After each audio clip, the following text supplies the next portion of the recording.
But and we're live.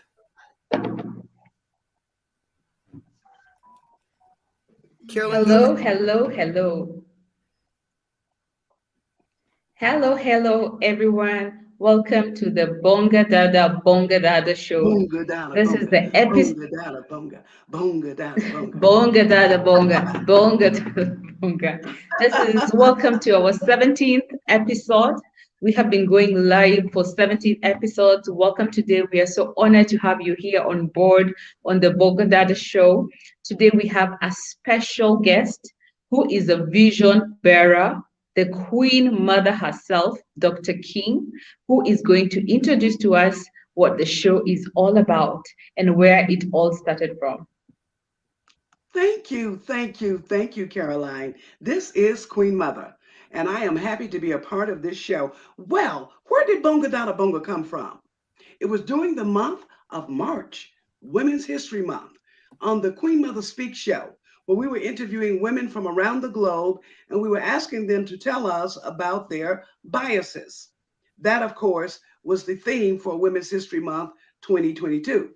So when we got to the women of Kenya, they started talking about the upcoming election. And they were asking me, what are we going to do? What are we going to do? And I was like, listen, let me just be clear. Every year that I live in Kenya and you have an election, during your election years, I and most foreigners, we take vacation because you guys like to do strange things around election time. So we get out of the country and we come back after the election. So this will be the first year that I've actually been in Kenya doing an election. So when I asked my inner spirit, what should I do? It said to me, you have a platform, use it. Bingo! That was the birth and the genesis of Bonga Dada Bonga, Speak Sister Speak. So we opened up a separate platform and named it Bonga Dada Bonga, Bonga Dada Bonga, so that Kenyan women in politics could have a space to come and talk about who they are, that they're aspirants, what county they're from, what their manifestos are, what they stand for, and what they intend to do. Ladies and gentlemen, this is Bonga Dada Bonga. Now, before I leave, I want to tell you a little bit about Caroline, who is one of our hosts for tonight. But before I do that, I'd like to bring in Nana. Can I say hello? Can we bring you in to say hello? Huh? Hello. Okay, she wants to say hello from afar. But we have two very, not just beautiful, but bodacious Kenyan women who's going to be on the show tonight. We have Caroline and BINA. Now, they're no stranger to Queen Mother Speaks. In fact, they were in our inaugural show when we started Bonga Dada Bonga. So we're happy to have them back tonight. So who am I introducing to you right now? A lady. What does that lady do? Well, her name is Caroline, and she does a lot of things. All of you know her. Let me just tell you a little bit about who she is. Young African Leaders Institute, alumni, Caroline. Masters at Catholic University of Eastern Africa, Caroline. Member, County Assembly aspirant for the Ngong Ward in 2013, Caroline. Caroline is our host. And right next to Caroline right now on the screen is one and only BINA. I know BINA from USIU. BINA, you have to tell them our USIU story when you come on the show tonight. I will be popping in and out because there is a Democrats Abroad show the Queen Mother is a part of tonight. So I'm going to pop out, but I'll be popping back in. And right now, I want to turn everything right over to Caroline. Wow, it is such an honor. Thank you, Queen Mother, for letting us know where the vision was birthed from. So today, our topic is an exciting topic of beyond politics. We are all done with elections. We have been singing and waiting for August 9, and now August 9 has come and gone. Now, the next phase we need to look at is about building the women's movement beyond elections. Now, we have very special guests here with us today. Our guest here with us today, the first one that we're going to introduce is Namalwa Chez. I hope I am pronouncing it the right way. Let me just make sure that I pronounce her name the best way possible. Jocelyn Namalwa Chesoli. Jocelyn, we are so honored to have you on the show. You are looking bright and beautiful today. Tell us more about yourself, Jocelyn. I hope you don't mind when I call you Jocelyn, right? That's your name, right? Yeah, that's my name. Namalwa. I will use Namalwa. Tell us a bit about yourself and your experience about the women's movement. Tell us about you vied in which area. How was your experience vying? Was the women's movement in your Bungoma County? You're from Bungoma County, right? Was it beneficial to your campaigns? Tell us more. Thank you so much, Caroline. Thank you so much, Queen Mother. I'm so humbled, actually,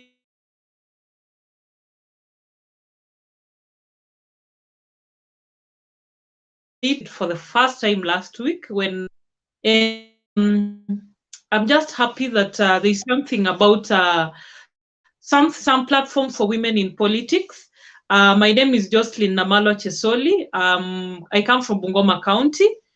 I vied for the MCA seat, the Member of County Assembly seat this year, 2022, and I was the youngest and the only woman amongst the candidates who vied for that position. So I was privileged that at this time and era in my community that I come from, where women are perceived for the first time, I went into politics, and I received a lot of support from young people and women. I didn't win. I came third, but I'm just happy that I am one of those women who are trying to break the bias amongst the Luya women and amongst my community that a woman can also go for her dreams, and a woman can also stand up for other women, and a woman can also create a space at the decision-making table. So I didn't receive so much support from any woman movement, maybe because I didn't know of any, or maybe from the area that I come from, there's too little information about any women or youth movement. So Bonga Dada Bonga is actually the first women movement for me to actually have a platform on. So I'm just happy, and thank you so much, guys, who put everything together to just give a woman some voice and some space that we can talk about our issues, especially in politics. It is not easy.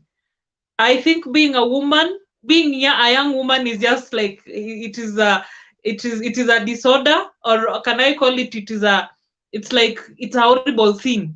Being a woman and you want to go into politics.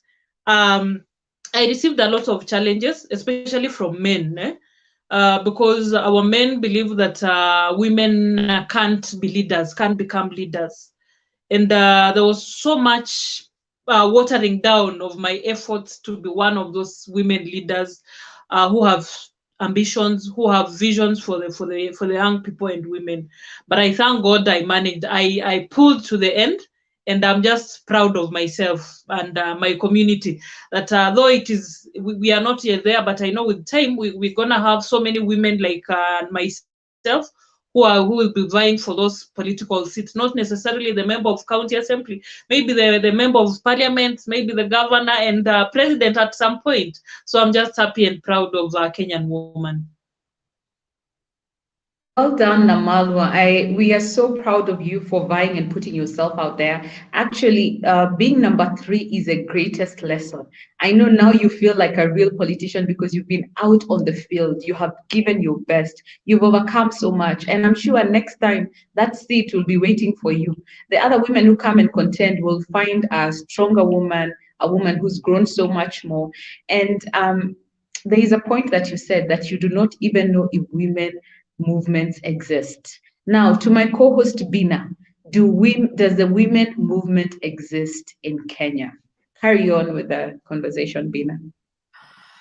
Thank you so much. And just to say, we are so proud of you, because the first step, first of all, to taking power and occupying seats at the at the table in political leadership spaces is vying for political office, because that is the only way you can actually get elected. So I think it's just to commend you for being courageous enough, knowing that you come from a patriarchal society, but still braving it enough to say, you know what, I'm coming from a patriarchal society, but then who else should break these barriers if I don't show up? So for you to stand up and say, I'm going to be one of the women who's going to break these barriers to make it easier for the women who are coming behind me, instead of maybe complaining and wishing things will be better, because we can't wish these challenges away. We have to do something about it. And I think for me is to say, congratulations, and also for the lessons. I'm pretty sure you're going to apply those lessons. And I think I'd love to probe further, even as I respond from my perspective, whether we have a women's movement, and as to speak to, we've grown up actually learning about and even participating and seeing, especially even our own mothers participating in movements and groups like Maendeleo ya Wanawake. But it's to speak maybe to you, Chesoli, in terms of when you look around you, what do you think are maybe the challenges when it comes to forming a solid women's movement from the community level? Because then if we don't mobilize at the community level, then sustainability becomes a challenge, and also us ensuring we don't leave anyone behind. So when you say that you're not sure whether there's a women movement from where you are, what do you think is has been the barrier to forming the women movement or to sustaining the women movement, especially in the rural areas where we really need the women's movement to ensure that the voices of marginalized women are heard? Thank you, BINA. I think the women groups in rural areas, number one is that majority of women are not empowered. So majority of women depend on men to raise a family, to do business, to do anything, to even buy clothes. So at the end of the day, majority of women have no voice, because if you are not empowered, it is very hard to have a voice in the society. So the main challenge is that these women also they lack access to information. Just like myself, I am hearing about, I heard about the Bonga Dada Bonga show just the other week. Can you imagine if I had heard about it earlier when I went into politics? Maybe I could have come out successfully. Maybe I could be the MCA right now, because I know you would have empowered me either with information, probably with resources and mobilization. So such are the main challenge. Main challenge to a rural woman is lack of empowerment. And that basically puts the man, or gives the man, an upper hand over a woman. So anything planned for a woman, a man must be in it, because at the end of the day, it is the man who is calling the shots. So any movement for women, I believe that if we can come together and just empower these women, we have very hardworking women, we have very intelligent women back in the rural areas, but they lack access to information and someone to just hold their hand and tell them, look, this is the way to go, or this is where you are supposed to be, or this is how it's supposed to be done. And that is the challenge that that is the lesson that I've come out with after vying for that seat. And my passion now is to make sure that I get to women, I get to empower women through small projects that at least they can, it can generate income to them, so that at the end of the day, you know, if you have money in your pocket, even if it is so little, but you know, at the end of the day, you have some money in your pocket that you can plan without asking any from a man. That is the first step to redeeming a woman. Wow, Namalwa, it is such an interesting. Okay, do you have something to say? Okay, wow, Namalwa, it's so interesting to know that the grassroots women in Bungoma, to hear that they are not empowered to have a voice, that they depend on men even for clothing. That means that the gap for the women movement to actually infiltrate the grassroots of the 47 counties is needed so much now, more than ever. So my question to you, Namalwa, now to look at another angle, are you part of a political party? Which party did you run with? And in this party, was there a women's caucus?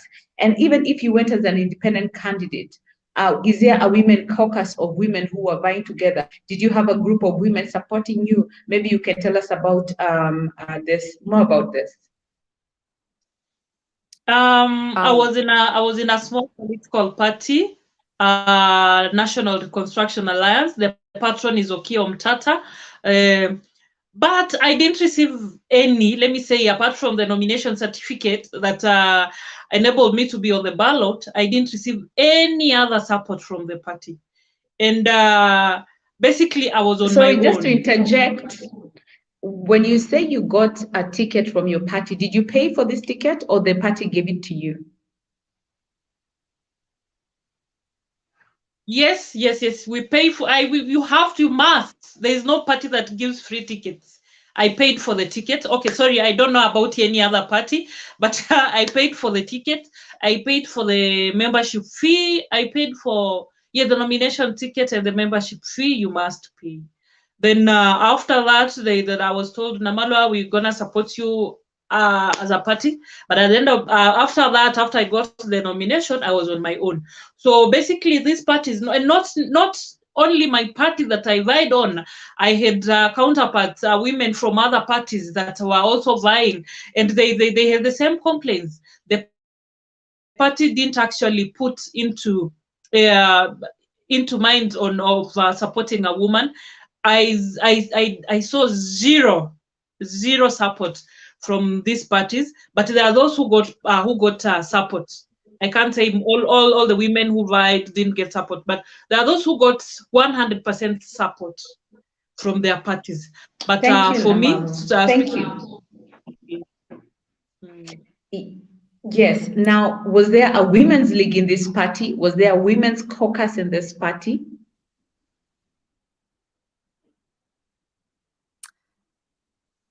Sorry, Namalwa, was there a women's league?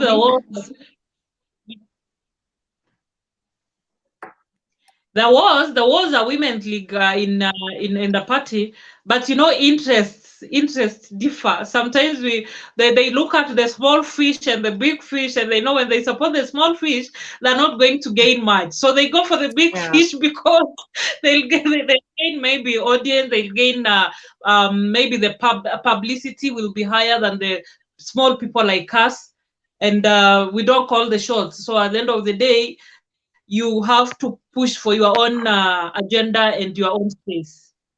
Thank you so much. And I think we're going to explore more of this because the other guests are in studio as well. Thank you so much for joining us. And I'll be asking us to let in Rebecca Mating'i. Thank you so much for creating time to join us on this very big show. We celebrate you. Lucy Mweruka, thank you so much for finding time to join us this evening. And I don't know whether we've managed to have Pininah Nandako.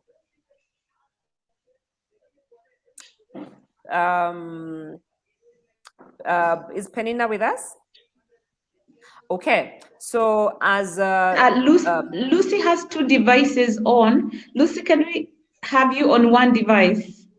Because one is unmuted and one is on. Which device are you using? I'm using the headphone. Okay, that is fine. Earphone. That is fine. Okay. Yeah. Okay. I'm avoiding interruptions. Great. Thank you for finding time, Lucy. Today, we are all here to celebrate women, to celebrate their achievements, but also to discuss the challenges and the barriers that we need to work hard towards reducing and to ensure that we have more women participating in leadership positions. So perhaps you can tell us a little bit about yourself and about your journey and contribute to the conversation that we are having. Okay, my name is Lucy Nasimiyu Mweruka. I come from Bongoma County. I vied as an MCA in Mbakalo Ward of Tongaren constituency. Yeah, I was the only lady among 22 men. And then I did not make it, but it was worth it.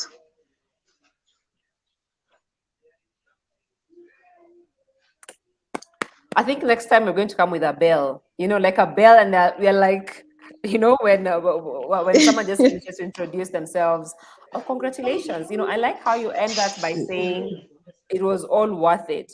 Why do you say it was worth it? Perhaps you can share with some of our viewers, because at times when people just hear the name politics, that alone sends chills. And to hear someone saying, I was among 22 men, I did not make it, but it was worth it. Maybe you can share a bit of your experience. Okay, I liked it because if I had not ventured into politics, there are some lessons I would have never learned, like how men view. I'm sorry, I don't know why I have an echo. Is it just me? I think we can hear you. We can hear you very clearly. We can hear you very well. Teresa, you're on mute. It's my device then. Okay. Yes, it's the second device. Welcome to the show. We are so proud of you, ladies. I cannot express. I'm Teresa Kemp Nana Afua Adezuwa the First, Queen Mother of Man Kasim in Ghana, and I'm behind the scenes in the Bonga Dada Bonga show. So I came on to let Lucy know, and also you, that we are so proud of you. And we are backing you. We want to hear your voices. We want to hear what you came through. And we want you to know that the world is watching. So since you didn't get money this time, we have time to bring funding and call for people and other women around the world to come and assist you. And that's why we wanted to have you on the show. Not because you won, not because you didn't get to participate the way you would have liked to. Your funding doesn't only have to come from Kenya or from Kenyan women. Because if we don't step in and help you in Kenya, then when I need help in America, there will be nobody coming. But if we empower you, if we encourage you to be bold and step out of that comfort zone, then when we need help in America as women, you will be there and in position to help. But we want Kenyans to know that the world is watching how they treat their women. So if somebody wants to do business with me here in America, they need to treat their women right. They need to undergird and support these candidates that have been bold enough to throw their hat in the ring and not just have them as tokens, but support them to run all the way through to be successful. So in between, we need to help groom you, help prepare you, build what we call a war chest. That's funding, that's supporters, that's the knowledge of how to run, how to speak, and where to go, to be effective. And we had a candidate here, her name is Stacey Abrams, and she didn't win the governor position here, but she's running the second time. And in between, she registered more voters than anybody else. She did so much for Americans around the world and communities to show she's a world leader where she could be president, not just the governor of the state. So I'd like to take the moment that I'm on here to say, ladies, be encouraged and plan to participate, run your agenda, even though you're not elected. You don't have to be an elected official to run the campaign that you were running. Whatever you want for your county, education, medical care, access to education, whatever it is that they need, you can continue to do that. And women around the world can help for you to provide it. So if they put a man in your place, a woman is concerned that both her male and female children and her husband have access to the things that they want and need. For whatever reason, ladies, we have to teach our sons. You have to start with this younger generation, babies, and raise them to respect women and to appreciate the skills, the level, and the leadership of women. That's my 2 cents for today. But let us hear your opinions. So, BINA, what would you like to say to our candidates who who are just the, to Lucy, who just came back on with us. Yeah. I see she's got both of her mics muted, so be sure to unmute one of your mics, Lucy. But BINA, what questions did you have for her? We can't hear you. So I had just asked her to share a bit of her experience, because she had mentioned that even though she lost, it was all worth it. And I think it's important for us to also hear why you think it was all worth it, to even encourage other women who are out there who might consider running, but they're like, will it all be worth it if I lose? Because we are in a system where it's the winner takes it all. So as long as you did not win, then you don't matter in the spectrum of leadership. So Lucy, do we have you, or you've dropped off the call?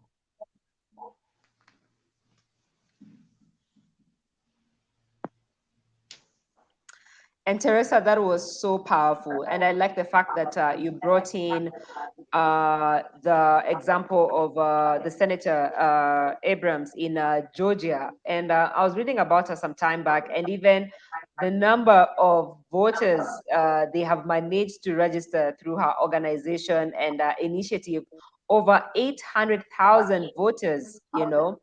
And for me to look at that and someone not seeing losing as a setback, but as a motivation to forge ahead, that was so impressive. And just looking at the Kenyan context where even our own IBC didn't even manage to register half the voters, half the first-time voters. So I think there's still so much work to do to contribute to the leadership spaces. So Lucy, you can hear me now? Unmute. I can hear you. Oh, great. So you're just beginning to share your experiences. Welcome back. Okay, thank you very much. Let me start by introducing myself. I said I'm Lucy Mweruka,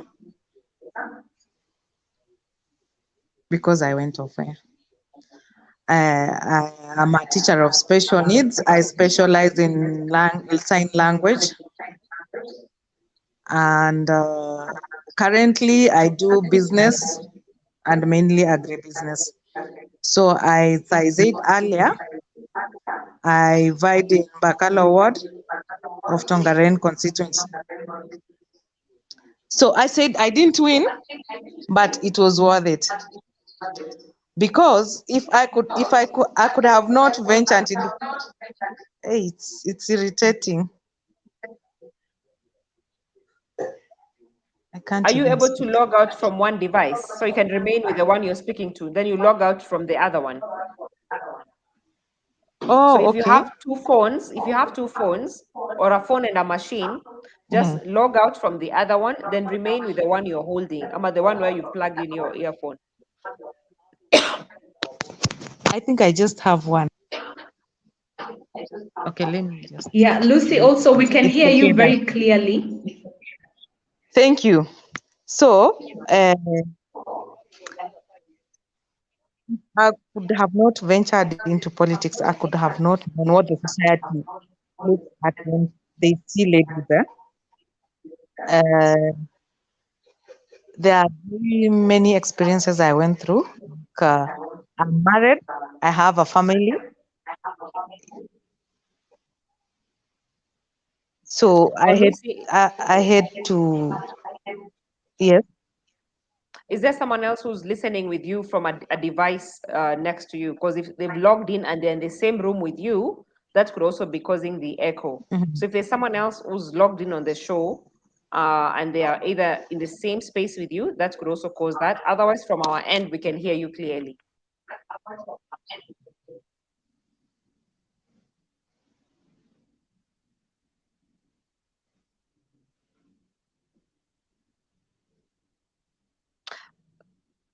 Carol, you want to contribute to the women movement building? Because you've been trying to challenge even political parties to do their part for a long time.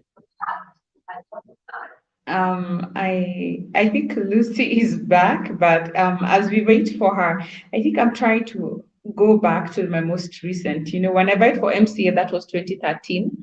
Lucy, we'd really love to hear your experience. We can hear you loud and clear. So maybe you can just continue with telling us more about. So Okay, Lucy, I the topic of experienced today. different.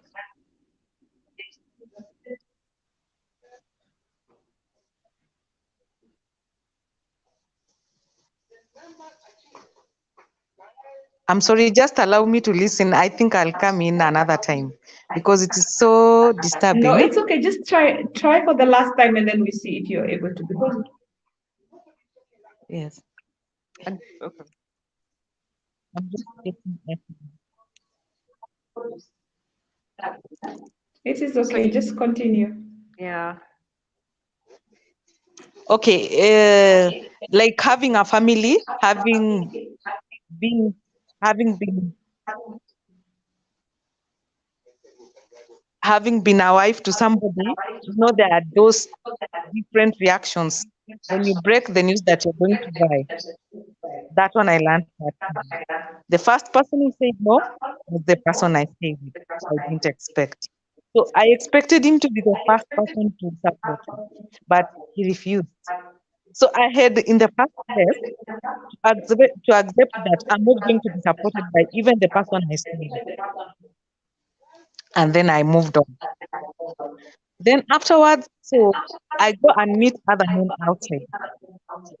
And the way they take you, not even just men, even ladies that you meet, they tell you, just work hard, you'll be nominated. So what does that mean? It means they're not going to vote for you. And you just still have to carry on. Because now they know that every woman that comes in the political space is going to be nominated. So even my competitors could go somewhere and say, vote for us, leave her because she will be nominated. So that's why I say it was worth it. The experience was worth it. And if I had not gone through that experience, then I would not have anything to tell somebody else or a lady who is coming into the political space. Yeah. So right now, Yeah. I have that. I have the content. I can go somewhere and share and tell somebody or any other woman who is somewhere to vote for another woman. And I think it really prepared me right now. So, like right now, I'm just praying that I get a platform whereby I can address these women and tell them that if you see a lady coming into the political space, she's not looking for a nomination seat. We are also struggling for those seats that those men are fighting for. Thank you, Lucy. Lucy, just to highlight, our topic today was about beyond election, building the women's movement. And from what I hear from your story, both men and women were not very supportive. And one thing that you have highlighted is that you're looking to be given a platform. And I really want to encourage you, Lucy, that maybe you can come together as a group of women aspirants and actually create your own platform. Because, we live in an era where you will not be given a seat on the table. You have to you actually have to make your own chair and bring it to the table. So probably it is good to look at the fact that maybe you could create your own platform. And now another angle we would like to find out is, do you have a women's movement that is supportive to your political ambition? And also, which political party did you vie with? Did your political party have a women's league? And what the women's league, did you make friends? Often, the women's league support can be competitive. Did you find a way on how to engage the women's league or the women's caucus in your party? And how are they beneficial or supportive to your campaigns? Especially now that you say your own spouse was not supportive on your campaign. Okay, one thing I know is that those women movements are there, but I won't say that they were supporting my campaign. I think I was also introduced to FIDA. In fact, we had a training. We really expected them to support us in a better way, which they didn't make. They just called us the last minute to tell us that we take our agents for training. I think it was 2 days to elections. So, we are coming from very far. Sending an agent from here to Nairobi in 2 days' time, I think hata hangefika, ingekuwa ilishaisha arudi kufanya kazi. So we really waited for a very long time, and then they tell us at the 11th hour so that tell us to transport our agents to go and be trained. So I wouldn't say that like those movements have been supportive to us. They are there, but they have not been supportive. And then I vied on Jubilee tickets, but even Jubilee tickets, we followed up their support. Up to the 11th hour, they called us in Kisumu. 1 week too, they gave us 100,000. Yes, and that was all. And then that 100,000, there's no money for agents, and everything is now under that 100,000. So you're saying you vied for member of county assembly, right? Yes. And you were given Yes. 100,000 Kenya shillings by the Jubilee to be able to cater for your campaign. Yes. Okay. Was this given by the Women's League or by the political party? By the Women's League. The political party. The political party. The political Thank party. you so much for sharing. There are some key lessons you have learned, and yeah, there is a key lesson from your experience that every viewer out there has learned, 1 or 2 lessons. BINA, would you like to ask the next question to our guest? Yeah, I would like to ask the next question, but because this is, we are reflecting on our experiences, and as we reflect on our experiences, then or maybe we can continue on the Bongada show. BINA, you and I? Yes. So, Lucy, my question would be, when you reflect on your personal experiences, what would you say would have been the kind of support that would have helped you so that even as we move forward, we start advocating for that support, whether it's at the political party? What do you think political parties can do more to support women in political leadership or who aspire to even rise in the leadership ladder within the political parties? That is one. And two, even for the citizens, right? And when you talk about the culture, the cultural norms and the social norms where you're not seen as a leader or you're seen as someone who's looking for nominations, what would you love to see change so that even from where you are, you can start advocating for the same? Okay, like for the political party, I think we should start as early as now, whereby we form women caucuses that can walk around and sensitize women, but not only women, but also all other electorates, and then sensitize them on the importance of having women leaders. Because they even do not know the importance of having women leadership in place. So even if we came in late and had to also first give them some civic education about the importance of women leadership, but then it was too late. So we need to start right now as women. We form caucuses. It's under the political parties. We reach them out. We provide civic education on importance of women leadership, so that by the time we go to another election, they are already ready to have women in leadership.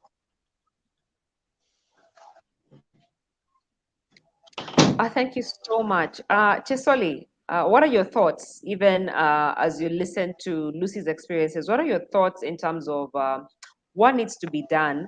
What kind of support would you have needed or would you have wished to have while you're running for office, either from the community, from the citizens, from the women, from the political party, that we need to focus on beyond the polls? Thank you, Bina. I think basically what a woman needs is support from a fellow woman, and believing in ourselves. You know, us coming from rural communities, we have been as women, we've been made to believe that we can't do anything on our own unless there's a woman behind supporting a woman. But I just want to encourage women that we must start believing in ourselves, that we can, and we are the dream bearers of our great nation. If we don't do that, and if we don't instill that in our girls, in our daughters, because I run an organization that champions for teenage girls, and I keep telling them that we must love ourselves and we must believe in ourselves. Vying for the MCA seat at my age, I'm 34, in my community, it wasn't easy. Everyone was, in fact, the main challenge that I got from the society was that I was still young, that I should have waited until 2027. That could be the right time for me to buy. Maybe I could have come of age. But I keep telling women that we are the dream bearers. It doesn't matter the age. If you look, if you go in the Bible, in 1 Samuel 10:16, David was chosen by God when he was looking after the goats. He was maybe 8 or 10, but he became the greatest leader of Israel. So I keep telling women that we have what it takes to be leaders. And what I want from our community, or my basically, we have the two-third gender rule. But looking at it, it doesn't even apply. If you look at the numbers in the county assembly, in the parliament, even in our country, the two-third gender rule does not apply. We have so many. We have fewer women in those offices. So I'm just calling on our leaders who are already there and are the majority men, that they should actually look into the two-third gender issue. Women should not just be treated in a catastrophic way that, oh, wait, oh, we shall see what we'll do for you. We are not begging. We are bringing so much to the table. Look at it, my dear sister. If you look at families, the families that are thriving, we have women behind those families. So why is it so hard for the community not to believe in a woman, yet it is the same woman who has kept the family? So I just want to ask the society, the country. I keep telling my mantra is that the present is still moving. Whether you like it or not, it is our time as women to take the lead in this political space. So I wish that we are many of us, and I know together, because we started this movement, that all women should be brought on board, so that we have the numbers. You know, the numbers can do the talking, not our faces. When we have numbers, we have all it.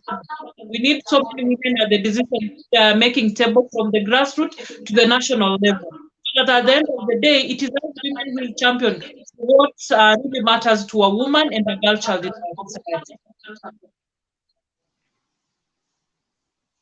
Oh my, thank you so much. I love the thoughts that both Lucy and Chisoli are bringing and alluding to in terms of the kind of support we need at the political party level, starting civic education early, mobilizing the citizenry to understand the value women bring in leadership, to try and reduce the social norms that a woman cannot lead, and the need for us to actually start early in doing that, and mobilizing support from the grassroots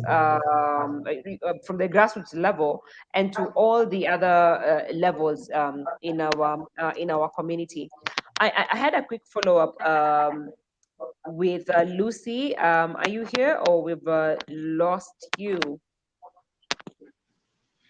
Lucy, are you here? Okay, so as we wait for Lucy, Caro, do you want to chime in? Yes, thank you so much, Namaloa, for sharing your passion. The viewers can feel your passion. They can, they can almost touch your passion. And truly, the sky is no longer a limit, my sister. Aim, go for it. There's no such thing as too young, because when I went for MCA in my 20s, they said I was too young. Even in your 30s, you'll be told you're too young. In your 40s, you'll be told. So it's not really, it's not about age. It's just a deterrent. So I am just looking back at my journey with vying for my political seat, my political ambitions. And what I realized is that the feminist group in Kenya, or the feminist movement in Kenya, actually the right word is movement, it is actually gaining momentum.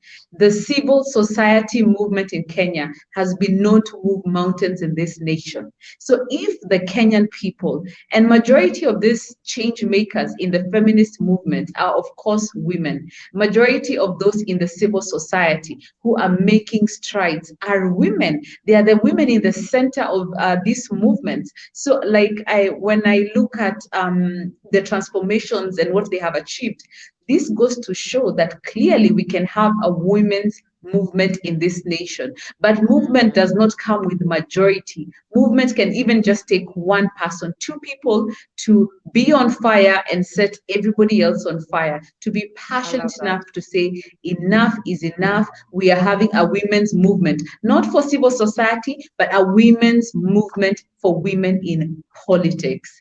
It is until a few women, not many, change never comes with majority, decide to put their foot down and say it is time. It is time for us to have a women's movement. And I can assure you, when we decide this year in 2022 to move like that, by 2027, the 2/3 gender rule will no longer be a rule, but it will be very evident from the county level. We decide this movement will start at the grassroots at the county level, because to be honest, women are the greatest mobilizers.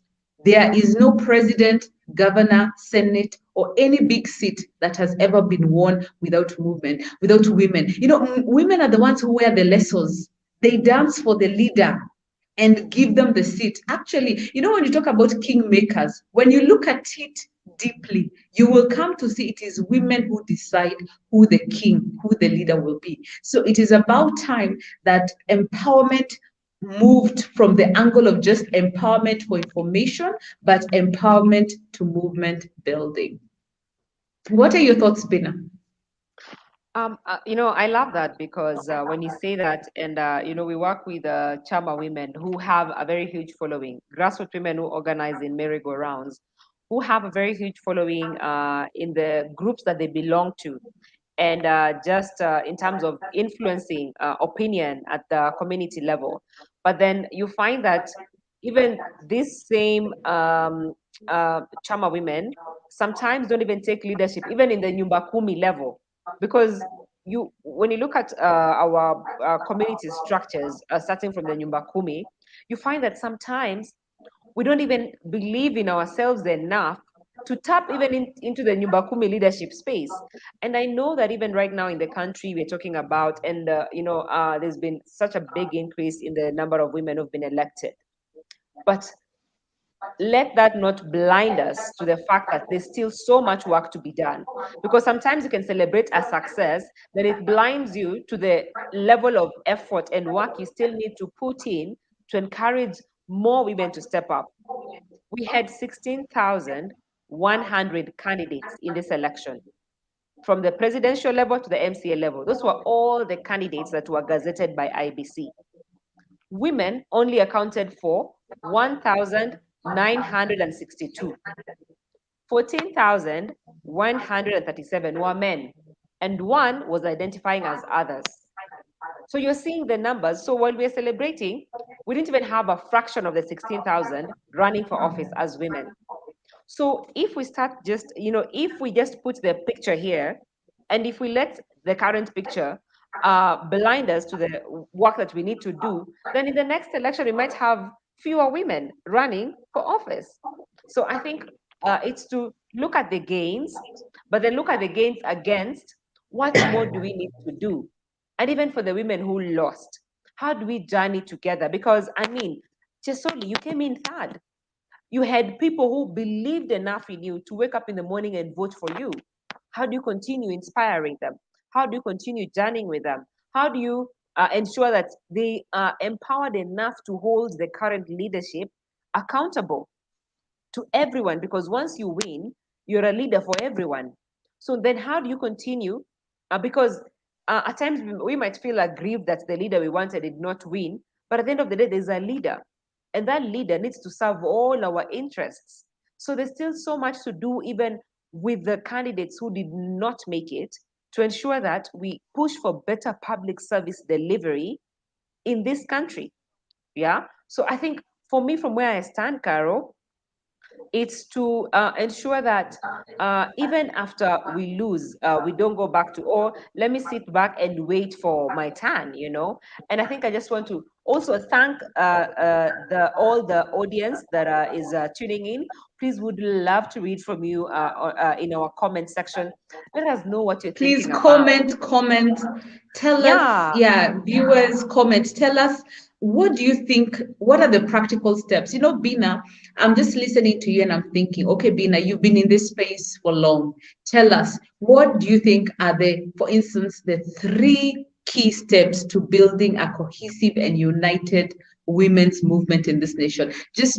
And also Namalwa, tell us the 3 practical steps that you believe that it takes to build a women's movement in Bungoma County, county per county.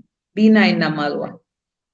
I think for me, number one, I'd love to speak to us organizing and mobilizing our numbers. I mean, most of the time when I hear women talk about their biggest challenge in elections and participating in politics, they allude to, we don't have money. You know what? Yes, we don't have money, but we have numbers. How are we organizing those numbers? Because like majority of the people who do door to door are women. Majority of the people who actually wake up in the morning and vote are women. So we don't have money, but we have our numbers. So how are we organizing our numbers? How are we mobilizing our women to understand that we only have each other? We don't have anything else, but we have each other. That is number one. And then number two, it's how are we centering our issues to ensure that even when you belong to a political party, they understand we can do everything else, but this is our challenge, right? And I think that is why we always see even issues like sexual and gender-based violence slipping in between. Like you find even your own political leader doesn't think it's a problem. It's a big enough problem to actually legislate and even put money in, right? And mobilize resources to end that particular vice. We didn't even have any presidential candidate who made gender-based violence an agenda, whether it was female or male. We didn't even have any political party run with gender-based violence as one of the agendas that, you know what, when we win office, we want to curb this menace, because guess what? It affects many women. And gender-based violence affects even our ability to engage productively in growing our economy, right? Look at the money we put into managing and mitigating gender-based violence in this country. It could go into better use, right? So when we don't center our agenda even within the institutions we belong in, then we are forgotten, right? So that is number two. And then number three, mobilize resources. Let me tell you, men will find another man even when they know this man will be number 13. Even when they know this one is not winning, they'll still actually fund them. They'll put resources in their campaign. Are we putting resources in our campaign? And I'm saying that because, I work with chamas, and sometimes you are in a chama that has bought chunks and chunks and chunks of land somewhere. You know, they've done so much to educate their kids. They've done so much to put up a business. What are we doing to actually say, you know what? We're chucking this much, but from this money, we'll be putting aside 100 so that in 2027, we can support one of us. How are we mobilizing resources for other women? You know, because we always come together. So I think for me, that would be it, Carol. Thank you so much, BINA. Hear from Chesoli. I really love your point, how you said your point number one is that all we have is each other. Thank you so much for highlighting that. Yes, Namalwa. For me, I've always had three pointers, and that is engage, educate, and empower a woman. Engaging a woman basically is bringing women together. As my sister has said, that telling women, look, we have one another. There is no one else who is coming. So engaging women and just creating this movement together that look, we have no home, let us build our own home as women and to educate them. You know, for me, I've gone through so much in my political journey. Mpaka where I sit, I'm thinking that by 2027, I should have a political party specifically for women who are vying for political positions, so that women don't go through what I went through. Because all political parties, they charge a lot amount of fee for any aspirant to buy a ticket. But I'm here looking at young women who might come from Turkana, maybe Bungoma, maybe in other remote areas that cannot afford to get the nomination fee or the membership fee, but they have the willingness to buy or to bring leadership to their society. So for me, I'm educating women that look, we can also have a political party in this country that is specifically supports a woman. And that will mean that as women, we will now put the resources together for all the women that will be vying in that political party. That they don't again struggle looking for people to support them or to support them. Then the third is to empower women. Looking at how our economy is right now, I do business, I'm self-employed, I'm in branding, and I'm struggling because most of my time I was away doing campaigns. Now I've come back to my business, but there's not much I can do because still the country is in political environment. So I want to look at this as that we can empower women. We have institutions that are giving funding to women, like the way you said the bonga, my sister Teresa said we start looking for funds. But in Kenya we have women fund, we have youth fund, we have welfare fund. How can we now harmonize or synergize so that women can get this they can get this funding so that they now thrive in their businesses, in their working spaces. By 2027, women should have money. We shouldn't going to men asking them, please support us. We need our own resources so that now, if there is no space for a woman at the decision making table, it is our own table because we have what it takes. It is basically engage, educate, and empower women. Thank you. Oh, that's so powerful. Thank you so much, Namalwa. That is so impactful. Viewers, I'd say go to our comment and write to us your 3 steps that you believe is a way forward to building a cohesive and united women's movement in this nation. I believe it begins county by county. It begins from the grassroots level. I believe the number 1 step is to change the conversation, to change the narratives. When women start telling a different story, rather than I can't, we start saying we can, we are able, we have the capacity. You know, capacity is not just money. Money is actually a very small fraction of elections, because when you know you have the courage, you have the conviction, you have the capacity, you have the willpower, you will attract all sorts of resources. So I believe as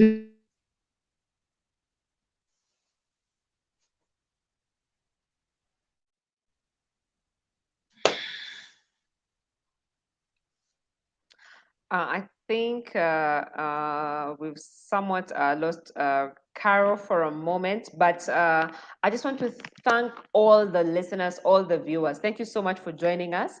We'll still be going back to our comments to read from you how you think we can actually encourage more women to participate effectively in leadership spaces.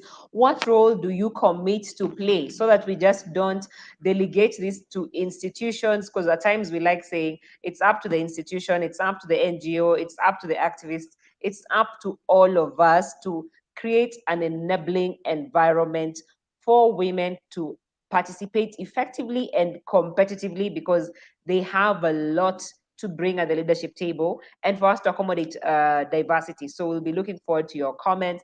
I think I just want to thank Queen Mother so much for creating this particular platform. I'm always inspired by your journey from USIU. When I first met you, because I used to work in the business block in USIU when you were lecturing there, and I'll just hear this amazing voice, someone worshiping in the morning at 7 o'clock. Yeah, you know that, Teresa? And one day I just decided, you know what? I'm just going to invite myself in her office. You know, I'm not a business student. I am not in any of her class, but I'm like, who's worshiping at 7 o'clock in the morning? And classes at USIU begin at 9.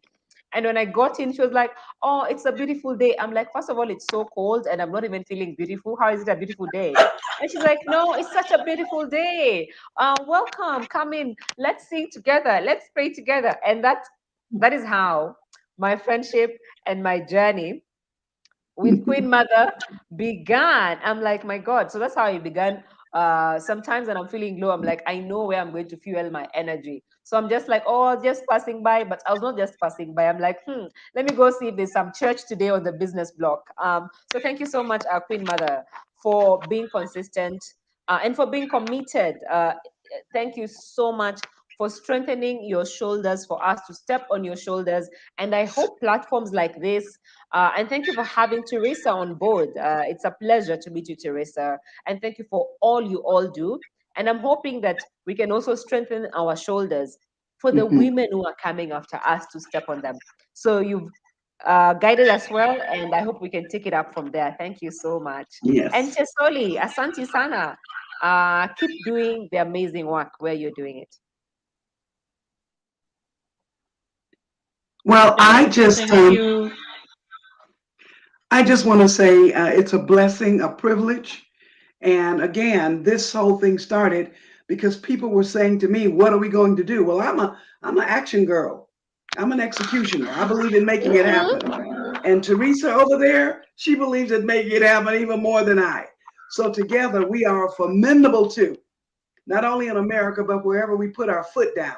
We are very, very, very formidable. And so I'm very pleased to have her as part of my team, as part of my family, and to be here with you. And everything she said, she's representing the voice of America. And we are looking and we are listening. And T, do you want to tell them about the grits? Did you tell them about the grits? I think she might be muted there. Let me unmute her. There's a scripture that tell them about the grits. I am the kingdom of God with violence, so the violent. Queen Mother is my very friend of more than 30 years, and normally she's out of the country when King has the election. This time we're worried about violence and reading and studying about Bunga show, and I'm like, we gotta do something. So I said, we need to life flight grits, which is like your porridge, to Kenya, and then have it boiling on every corner in every home.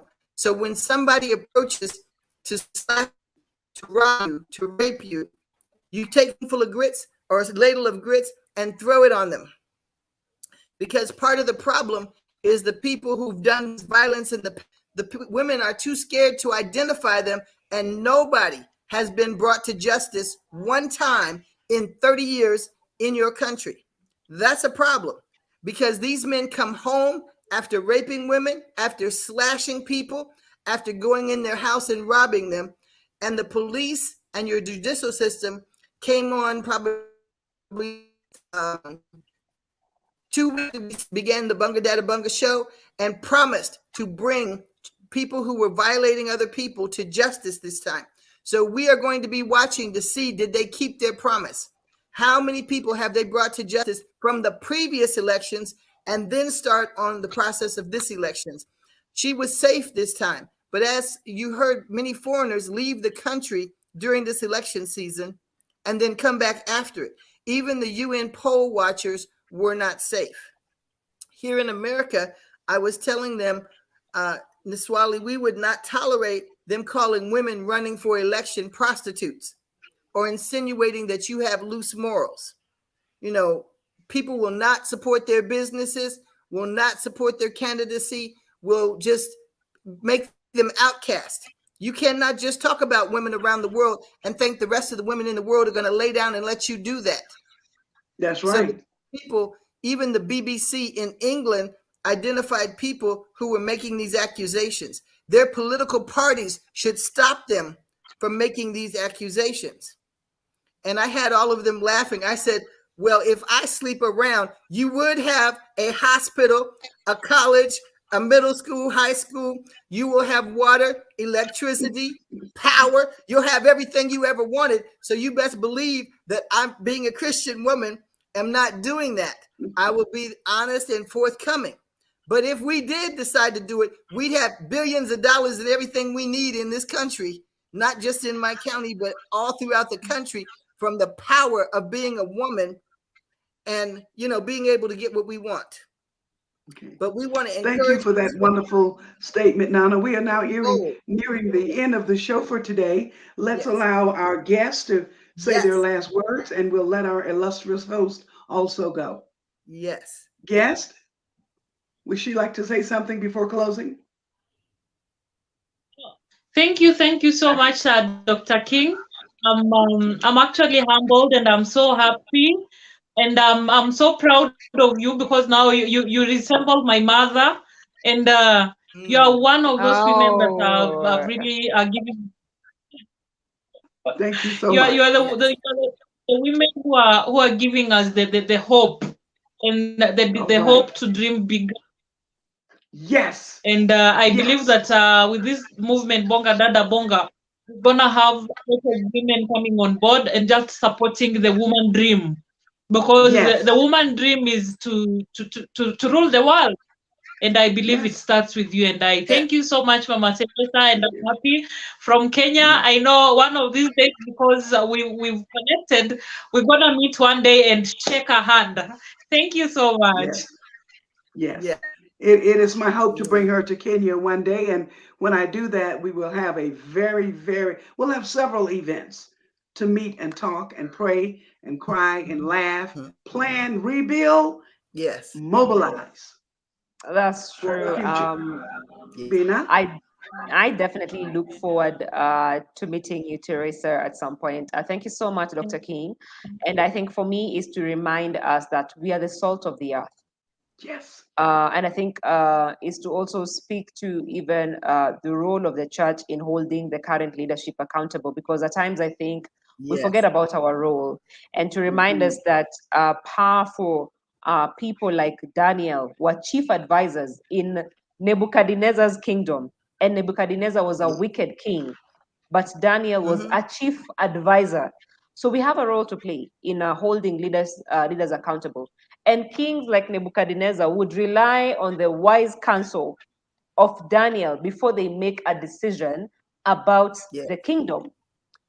Is to think about leaders like Joseph, who the kings relied on before they made a decision about even the investments of the kingdom. If Daniel had not come up, if Joseph had not come up with a strategy to manage the food crisis in Egypt, even the Christians would have perished. Hunger would have just taken out everybody. So when you look at even the pandemics we are dealing with right now, even in Kenya, where we have even the cost of living, God is also calling on us to provide solutions, to be the salt of the earth, to speak wisdom, to even and offer insight and direction, and step in the gap, and to take our space. So I think those would be my closing remarks, even as I reflect on our role as the salt of the earth. Thank you. All right. And that was the Honorable Margaret Tolley. Nana, she is a Kenyan woman who decided to sue the Kenyan government over the 2/3 rule. She might pop in before we jump off tonight. I don't know. I know it's jump off time right now, but you do know who she is, right, BINA? Yes. She's been on the show several times, and she's going to be working with us as we look to build our movement to mobilize the women and raise finances so that we can support our own women. This is Bonga Dada Bonga. Thank you for Bonga tuning dada in. bonga. Bonga Dada Bonga. Bonga. Come on, Nana. Bonga Bonga Dada dada Bonga. bonga, bonga dada bonga, Every bonga Thursday. dada bonga. Every Yep. Thursday, live Speak, at 7 p.m. sister, speak. Kenya time, 12, Bonga dada 12 bonga. noon, New York time. Bonga Yes. Dada Bonga. Thank you for Bonga dada tuning in. bonga. We're Thank going you. to Bonga end dada the bonga. show right here, right now. But we'll be saying as we go, Sister, Bonga Dada speak. Bonga, Yes, Bonga Dada speak, Bonga, sister, Bonga speak. Dada Bonga, Bonga Speak. Dada Speak, Bonga, sister, Bonga speak. Dada Bonga, Speak. Bonga